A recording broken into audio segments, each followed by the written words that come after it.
你最喜欢的乐队很擅长玩音乐，但有些欠缺条理。他们在巡回演出时不断出现放错乐器的情况，这使他们的经理很恼火。在一场大型音乐会的当天，乐队成员醒来后发现，他们被绑在了一个没有窗户的隔音练习室中。经理向他们解释了现状，在外面有10个大箱子，每一个箱子里有一件你们的乐器，但是不要被箱子外面的图片所迷惑，这些乐器是随意摆放在箱子里的。接下来我会每次放一个人出去，你们出去后可以打开任意5个箱子，然后保安会将你们带回巡回演出大巴。你们不可以触摸乐器，或者以任何形式和其他成员沟通箱子里的内容，禁止在箱子上做记号，也不能大声喧哗，禁止任何沟通。如果你们每一个人都可以找到你们自己的乐器，那么你们今晚就可以演出，否则唱片公司就会跟你们解约。在我们开始之前，你们有3分钟思考时间。这支乐队很绝望，毕竟每一位乐手只有 50% 的机会通过随意挑出5个箱子找到他们的乐器，而且他们10个全部成功的几率更低，仅有1024分之一。但是突然间，鼓手想出了一个有效的策略，这个策略有超过 35% 的成功几率。你能想出这一策略吗？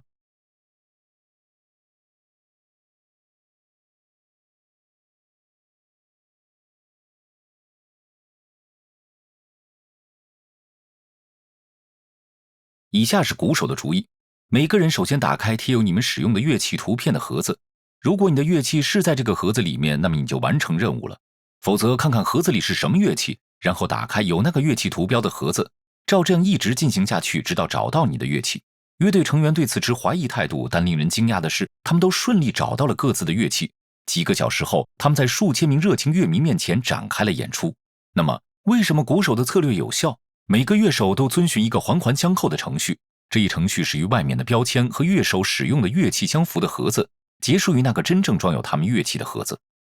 注意，如果他们一直这样做下去的话，便会回到起点，所以这是一个回路。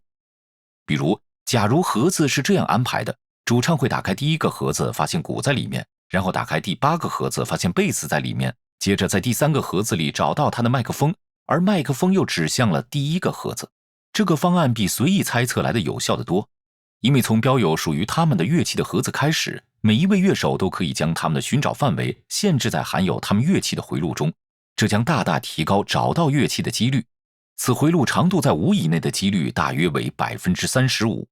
这一几率又是如何计算得到的呢？简单起见，我们将用一个简化的例子来解释。对于每位乐手来说，有4个乐器和不超过2次的猜测机会。我们先算一算寻找失败的几率，也就是在找到他们的乐器之前，乐手需要打开3个或者4个盒子的几率。假设需要打开4个盒子才能找到乐器，则存在6种不同的回路。有一个有趣的方法来计算回路数量，画一个正方形，在每一个角上摆上一个乐器，然后画上对角线，看看你可以找到多少个不同的回路。请记住，这2个回路是一样的，它们仅仅是在不同的点开始。不过，这2个回路并不相同。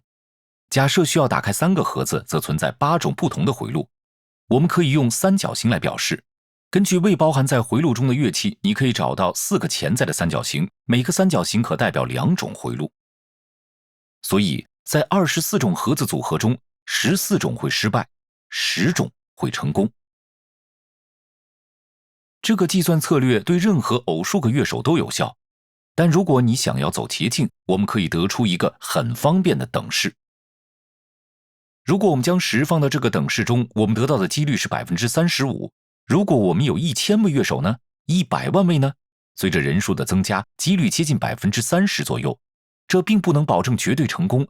但是如果乐手运气还算不错的话，还是很有希望的。如果您热爱学习，请订阅我们的频道，每周新鲜视频涵盖方方面面，你可以从猫的视角纵观世界史，也可以了解如何更好倾听，还有更多内容，敬请继续关注，永葆探索热情。